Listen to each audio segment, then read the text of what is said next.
The moment Rachel slammed the folder down on my desk, I knew my life was about to change forever. The sound echoed through the quiet archives like a gunshot, and I could feel the weight of her contempt pressing down on me like a suffocating blanket. Maya, effective immediately, your employment with Henderson and Associates is terminated. Her voice was cold, clinical, like she was reading from a script. Your outdated methods and resistance to modernization have become a liability this company can no longer afford. I sat there, frozen, my hands still resting on the 1947 patent filing I'd been carefully cataloging. The irony wasn't lost on me. After 12 years of preserving this company's history, I was about to become part of it. The fluorescent lights hummed overhead, casting harsh shadows across Rachel's angular face as she stood over me, her perfectly manicured nails drumming impatiently on my desk. "I'm sorry, what?" The words tumbled out of my mouth before I could stop them. My voice sounded foreign, distant, like it belonged to someone else. Rachel's lips curved into what she probably thought was a smile, but it looked more like a predator baring its teeth. "You heard me correctly. Your refusal to cooperate with our digitization initiative has left us no choice. Security will escort you out in 10 minutes. My name is Maya, and until that moment, I had been the senior company archivist at Henderson and Associates, a mid-sized consulting firm that had been operating since 1923. For 12 years, I had been the guardian of our company's memory. Every contract, every correspondence, every piece of paper that told the story of how we'd grown from a small family business into a respected firm with over 200 employees. I had built this archive from the ground up when I was just 26 years old, fresh out of my master's in library and information science. When I started, the company's records were scattered across 3 different storage units, moldering in cardboard boxes and forgotten filing cabinets. I had spent months organizing, cataloging, and preserving documents that went back to the company's founding. I had created a system that was both comprehensive and accessible, a bridge between the old and the new. But Rachel Morrison, our newly appointed operations optimization manager, saw things differently. She had arrived 6 months ago with her MBA, her aggressive efficiency targets, and her complete disdain for anything that couldn't be reduced to a spreadsheet. To her, my carefully maintained physical archives were nothing more than space-wasting clutter that needed to be streamlined into the digital age. "The board has approved my recommendation," Rachel continued, her voice dripping with false authority. "We're implementing a complete digital transformation. Your methods are simply incompatible with our forward-thinking approach." I felt my cheeks burn with humiliation and anger, but I kept my voice steady. "Rachel, you can't just throw away decades of original documents.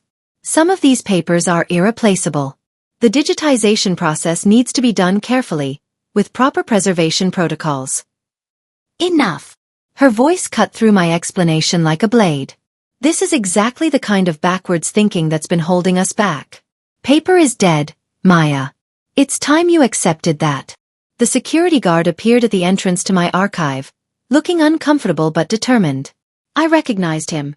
Jim, a kind man in his 50s who had always nodded politely when he made his rounds. Now he couldn't meet my eyes. "Ma'am," he said quietly, "I need to ask you to gather your personal belongings." I looked around my domain one last time, the climate-controlled room where I had spent 12 years of my life, the neat rows of acid-free boxes, the carefully labeled filing systems, the special preservation equipment I had fought budget battles to acquire. Everything I had built was about to be destroyed by someone who saw history as nothing more than an inconvenience. My hands shook as I packed my few personal items into a cardboard box. A photo of my parents, a small succulent plant, my favorite coffee mug with the Library of Congress logo. As I reached for my jacket, my fingers brushed against the key to the climate-controlled storage room in the basement, the one that housed our oldest and most sensitive documents. "I'll need your access cards and keys," Rachel said, holding out her hand with poorly concealed satisfaction. I hesitated for just a moment. The basement storage room contained documents that even I hadn't fully cataloged yet. Boxes of papers from the company's earliest days that had been discovered just last year during a renovation. I had been working through them slowly, methodically, giving each document the attention it deserved. "Maya," Rachel's voice had taken on a warning tone. "Your keys. Now." I placed my access card in her outstretched palm, followed by my office keys. But as I handed over the basement storage key, something inside me whispered that I was making a terrible mistake. The walk to the elevator felt like a funeral march. My colleagues watched from their cubicles, Some with sympathy, others with the uncomfortable silence of people who were grateful it wasn't them. I had worked with many of these people for years, had helped them research contracts and find historical precedents for their cases. Now they looked at me like I was contagious.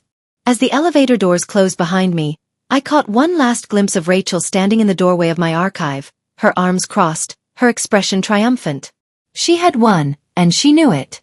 The parking lot felt like a different world. The October sun was too bright, the air too crisp, everything too sharp and real after the controlled environment of my archive. I sat in my car for what felt like hours, staring at the building where I had spent 12 years of my life, trying to process what had just happened. The betrayal cut deeper than I expected. I had always known Rachel didn't like me, but I had assumed that my value to the company was obvious. I had prevented countless legal disasters by maintaining comprehensive records. I had saved the company thousands of dollars by locating contracts and agreements that other firms would have had to reconstruct from scratch. I had been a quiet, reliable presence that everyone took for granted. Until now. My phone buzzed with a text from Sarah, my friend in HR. "Maya, I just heard. I'm so sorry. This is insane. Can you talk?" I turned off my phone. I couldn't handle sympathy right now. I needed to think. The drive home was a blur of traffic lights and half-formed thoughts. By the time I reached my apartment, a small but cozy place filled with books and carefully preserved family photographs, the initial shock was beginning to wear off. In its place came something else. A cold, calculating anger that surprised me with its intensity. I had always been the diplomatic one, the peacemaker who found ways to work with difficult people. But as I sat on my couch, still in my work clothes, I realized that diplomacy had gotten me exactly nowhere.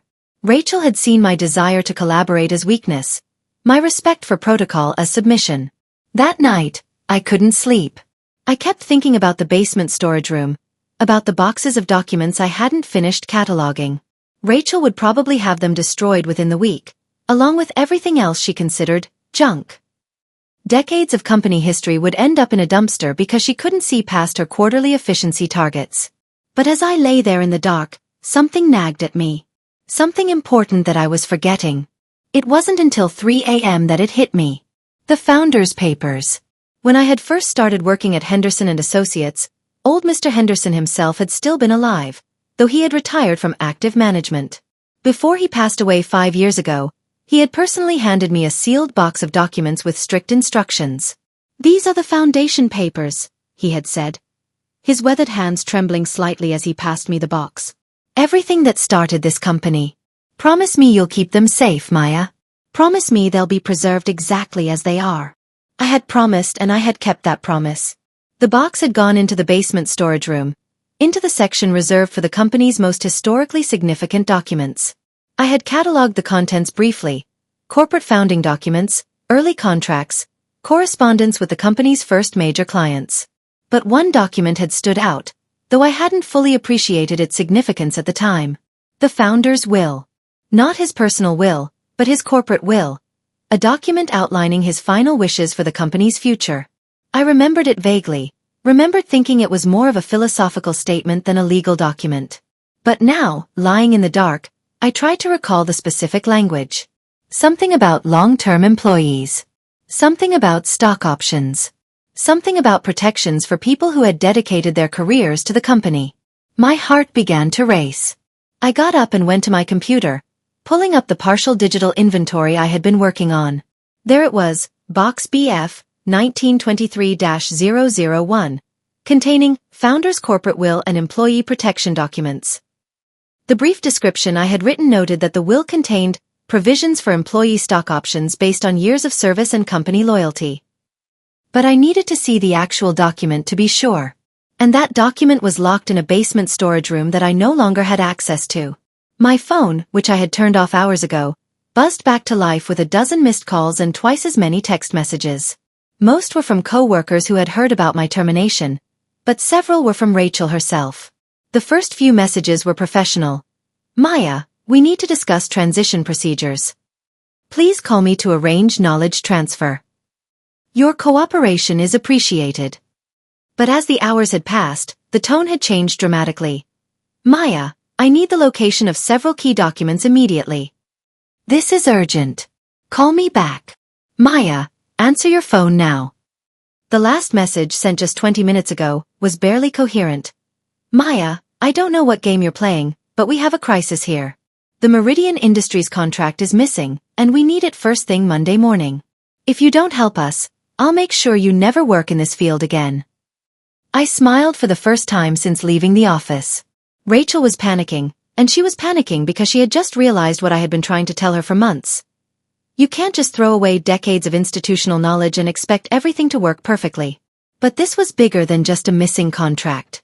If I was right about the founder's will, Rachel hadn't just fired me. She had potentially cost the company millions of dollars in illegal termination fees. I made myself a cup of tea and sat back down at my computer. For the first time in years, I had the upper hand, and I was going to use it. Monday morning came with a phone call that I had been expecting. Maya, this is Thomas Cole. The voice on the other end was tired, stressed, but still carrying the authority of someone who had been with the company for over 20 years. Thomas was the CFO and the closest thing we had to old-school leadership since Mr. Henderson's death. Hello, Thomas. I kept my voice neutral, professional. Maya, I'm going to cut straight to the chase. We have a serious problem. The Meridian Industries contract has gone missing, and we need it for a board meeting this afternoon.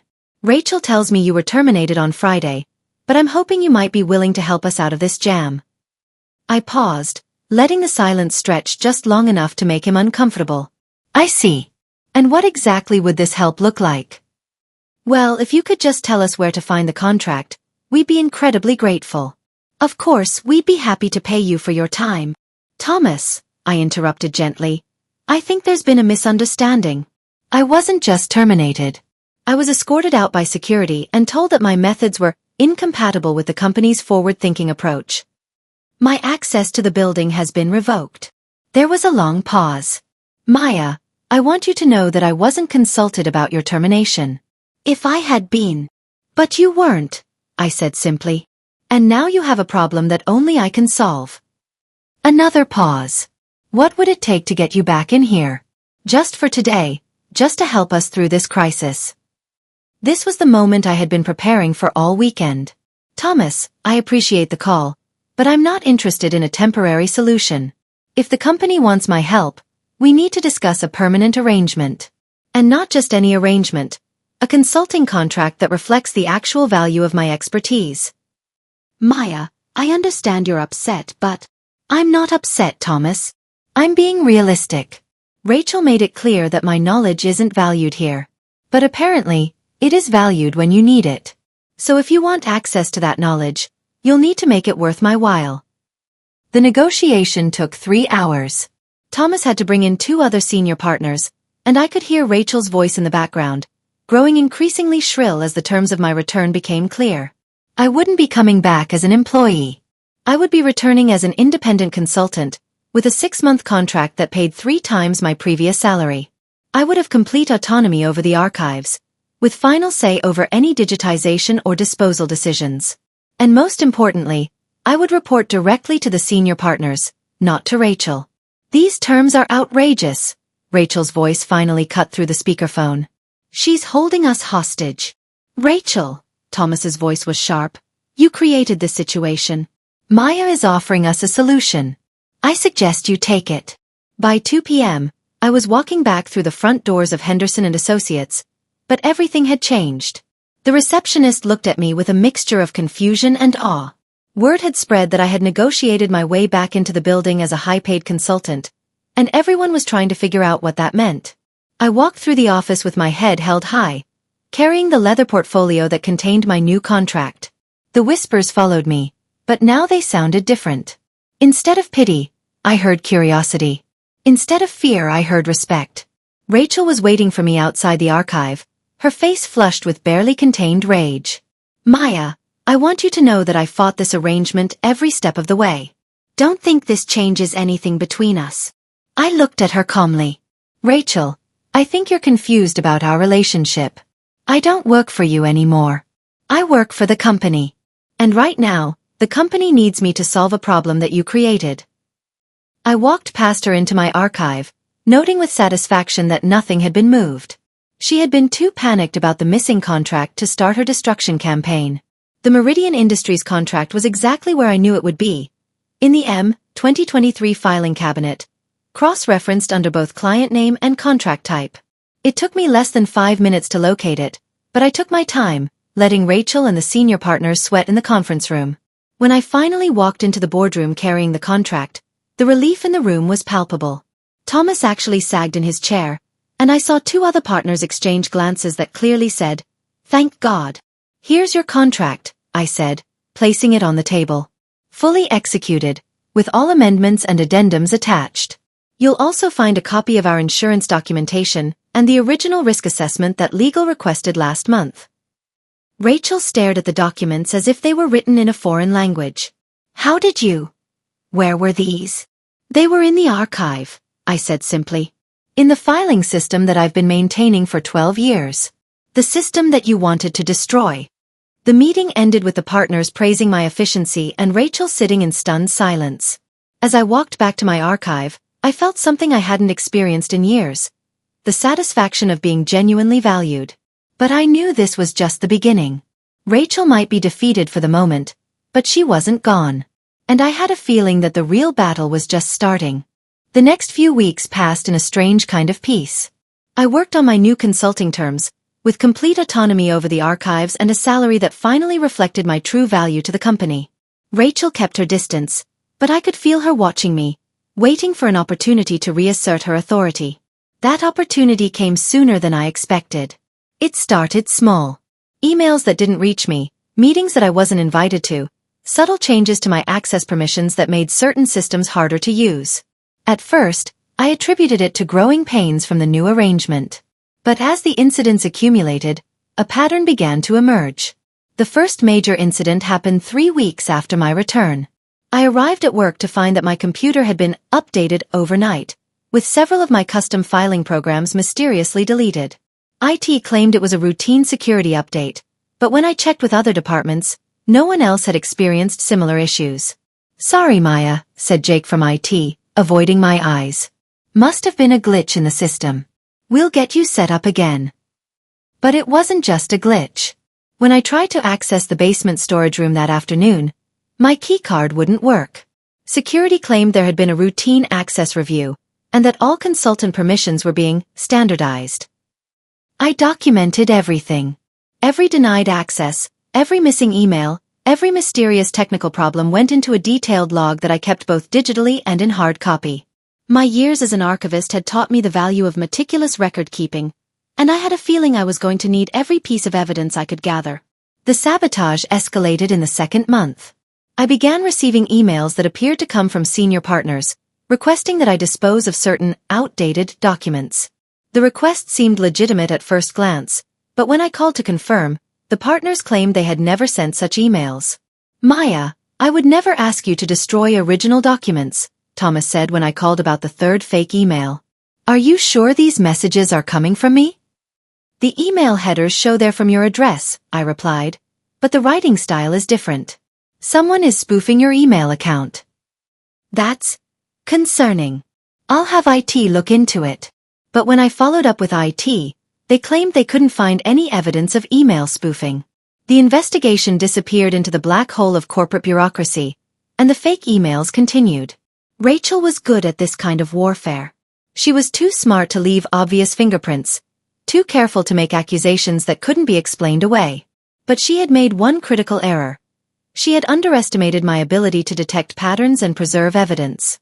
The breaking point came when I discovered that several boxes of documents had been, accidentally, moved to a storage facility across town. These weren't random documents. They were specifically the materials I had been working on for my most recent project, a comprehensive review of the company's intellectual property portfolio. "I'm sorry, Maya," said Janet from Facilities Management, "but we received a work order to move those materials. It was marked as routine storage optimization." "Who authorized the work order?" "Let me check. It shows here as approved by Rachel Morrison, Operations Optimization Manager." I felt my anger flare, but I kept my voice steady. "Can you get those documents back today?" "Well, that might be difficult. The storage facility is closed for the weekend, and we'd need to schedule a retrieval." "Janet, those documents are needed for a client presentation on Monday. If they're not back in my archive by 9 a.m., I'll have to escalate this to the senior partners. The documents were returned Sunday evening, but not before I had documented the entire incident, including the suspicious timing and the fact that only my current project materials had been affected. By this point, I had a file folder 2 inches thick with evidence of sabotage. But I knew that accusation without proof would make me look paranoid. Rachel was counting on that. She wanted me to appear unstable, unreliable, someone who saw conspiracies everywhere. So I waited. I documented everything, stayed professional, and focused on doing my job better than anyone else could. Every request was handled flawlessly, every project was completed ahead of schedule, every client need was anticipated and met. And slowly, Rachel began to make mistakes. The first mistake was the forged memo. I found it in my inbox on a Tuesday morning, supposedly from the senior partners, instructing me to begin immediate disposal of all documents predating 1990. The memo was well written, professionally formatted, and completely fake. But this time I was ready. Instead of calling to verify the memo, I printed it out and walked directly to Thomas's office.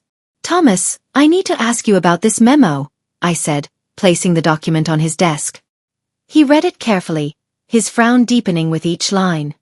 "Maya, I didn't write this. None of us wrote this. This is our letterhead, but these aren't our signatures." "I know," I said quietly. "This is the 4th fake memo I've received in the past month. Someone is trying to manipulate me into destroying company documents." Thomas looked up at me with an expression I had never seen before. Not just concern, but genuine alarm.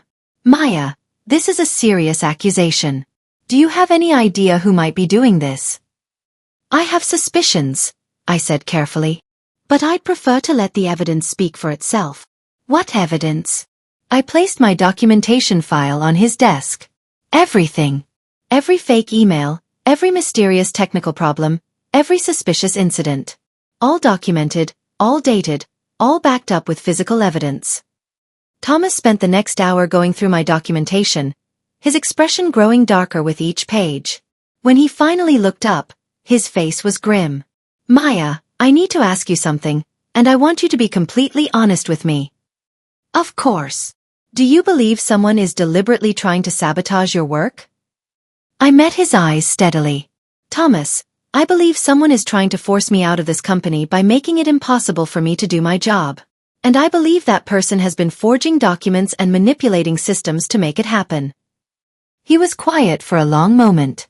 "Maya, I want you to know that I take this very seriously. Can you give me a copy of this documentation?" "I can give you the original," I said. "I have copies in 3 different locations."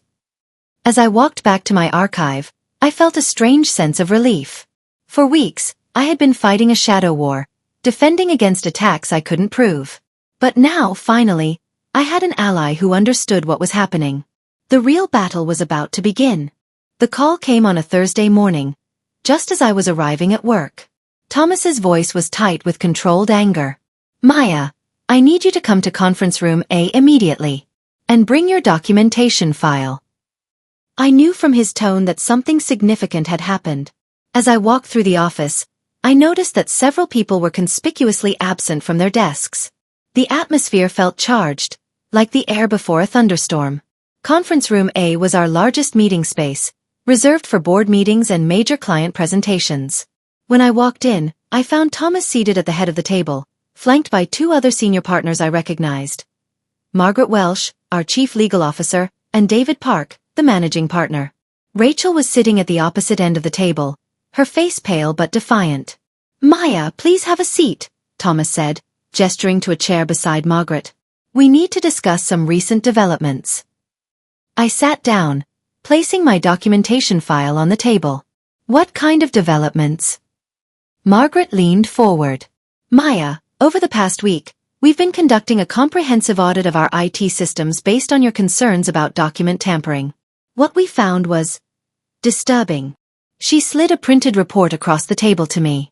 "We discovered that someone has been systematically accessing your email account, using your credentials to send fake requests to various departments. We also found evidence of unauthorized access to the building security system, including attempts to disable your keycard access." I felt my heart racing as I scanned the report. It was more extensive than I had imagined. Months of subtle manipulation, carefully orchestrated to make me appear incompetent and unreliable. Furthermore, David added, we found that several work orders for document disposal and storage relocation were submitted using forged authorizations. The digital signatures on these orders have been traced back to a single computer terminal. Rachel's voice cut through the room, sharp and defensive. This is ridiculous. You're taking the word of someone who was already terminated once. Maya is obviously trying to deflect attention from her own failures. Rachel, Thomas's voice was quiet but dangerous. The computer terminal in question is assigned to you. The silence that followed was deafening. I watched Rachel's face cycle through a range of emotions: surprise, anger, fear, and finally, a kind of desperate calculation.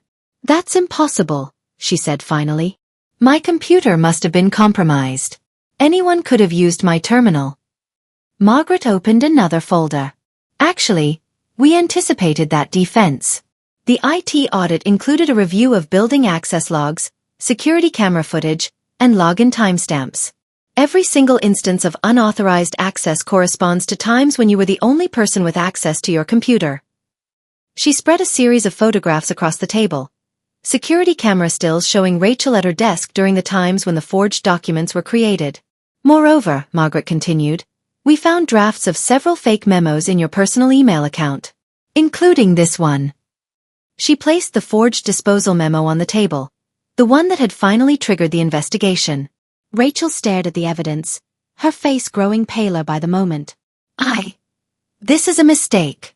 You're misinterpreting. Rachel, David's voice was firm. We have security footage, digital evidence, and a clear pattern of behavior. This isn't a misinterpretation. This is corporate sabotage. I felt a strange sense of unreality watching Rachel's defense crumble. For months she had been the aggressor, the one with all the power. Now she looked small, cornered, desperate. Why? Thomas asked quietly. Why would you do this? Rachel's composure finally cracked. Because she doesn't belong here. The words burst out of her like a dam breaking. She's holding this company back with her obsession with worthless paper. I was trying to modernize our operations, to make us competitive, and she fought me every step of the way. So you decided to frame her for incompetence, Margaret said. It wasn't a question. I decided to show everyone what she really is, a relic from a bygone era who can't adapt to the modern world. The room fell silent. I looked around the table at the faces of the senior partners, seeing a mixture of disgust, disappointment, and professional outrage. Rachel, David said finally, you're terminated. Effective immediately. Security will escort you out of the building, and you'll be hearing from our legal department. But even as Rachel was being escorted out, protesting her innocence to the end, I knew there was still one more conversation to be had. Maya, Thomas said after Rachel had left, we owe you an apology. A significant apology. You had no way of knowing, I said, though part of me appreciated hearing it. Actually, we did, Margaret said. We should have investigated your concerns immediately. We should have realized that someone with your experience and professionalism wouldn't make unfounded accusations. David nodded. Maya, we'd like to offer you a permanent position. Not as a consultant, but as Director of Information Management. It would come with a significant salary increase, a team of assistants, and complete authority over all company records. I felt a smile tugging at the corners of my mouth. I appreciate the offer, but I think I need to see something first. What's that? The founder's will. The one in the basement storage room. I think it's time we all read it carefully. The basement storage room was exactly as I had left it months ago. Climate-controlled, carefully organized, filled with the accumulated history of Henderson and Associates. I led Thomas, Margaret, and David to the section containing the founder's papers, my hand steady as I located the specific box. The will was exactly where I remembered it, nestled between the company's original incorporation papers and the first employee handbook. But as I read it aloud to the senior partners, I realized that my memory had been incomplete. The founder's will didn't just provide stock options for long-term employees. It specifically protected employees who had been with the company for more than 10 years from termination without cause. More importantly, it required that any termination of such an employee be approved by a majority vote of the senior partners. According to this document, Margaret said, reading over my shoulder, Your original termination was invalid. Rachel didn't have the authority to fire you unilaterally. Which means, David added, that the company owes you significant compensation for wrongful termination. I looked around the basement storage room, at the boxes of documents that Rachel had wanted to destroy, at the history she had seen as worthless junk. Hidden among those papers was a document that had protected me in ways I never could have imagined. You know what's interesting? I said finally. Mr. Henderson told me once that he wrote that will because he had seen too many companies lose their institutional memory when they got rid of their older employees. He wanted to make sure that knowledge and experience were valued, not just efficiency and innovation. Thomas smiled. It sounds like he understood something that some of us forgot. The next few months passed in a blur of positive changes. I accepted the position as Director of Information Management, with a salary that reflected my true value to the company. I hired 2 assistants and began implementing a comprehensive digitization program that preserved the integrity of our historical documents while making them accessible to the modern workforce. Rachel's termination became a cautionary tale within the company. The story spread through the office, how she had tried to destroy valuable company records, how she had sabotaged a dedicated employee, how her obsession with efficiency had nearly cost the company millions in legal fees. But for me, the most satisfying part wasn't Rachel's downfall. It was the recognition that my work had always mattered, that my dedication to preserving the company's history had real value. 6 months later, I stood in my newly renovated archive, watching my assistants carefully scan a collection of 1940s contracts while preserving the originals in acid-free storage. The space was larger now, better funded, properly equipped. But more importantly, it was respected. My phone buzzed with a text from Sarah in HR. Maya, did you see the article in the industry journal? They're calling your archive program a model for other companies. You're famous. I smiled, but I didn't feel famous. I felt vindicated. Not because I had defeated Rachel, but because I had proven something more important, that integrity and dedication don't go out of style, that institutional memory has value, that sometimes the old ways and the new ways can work together. The Founders will still sits in its climate-controlled box, properly preserved and fully catalogued. But now it's also digitized, accessible, and understood by the people who need to understand it. It's a bridge between the past and the future, just like I had always tried to be. Looking back, I realized that my termination was the best thing that ever happened to me. Not because it led to a better job or a higher salary, but because it forced me to recognize my own worth. For 12 years, I had been content to work quietly in the background, taking pride in my work but never demanding recognition for it. Rachel's attempt to destroy me had the opposite effect. It illuminated my value, not just to the company, but to myself. I learned that sometimes you have to fight for what you believe in, even when the fight seems hopeless. I learned that documentation and patience can be more powerful than aggression and manipulation. Most importantly, I learned that the quiet work of preserving the past isn't just about maintaining records. It's about maintaining the truth. And in a world that often values speed over accuracy, innovation over wisdom, the truth is more valuable than ever. As I locked up my archive that evening, I felt something I hadn't experienced in years. Complete satisfaction with my work and my place in the world. I had found my purpose, defended my principles, and discovered that sometimes the best revenge is simply being excellent at what you do. The building was quiet as I walked to my car, but it was a peaceful quiet, not the oppressive silence of defeat. Tomorrow would bring new challenges, new documents to preserve, new bridges to build between the past and the future. And I would be ready for all of it.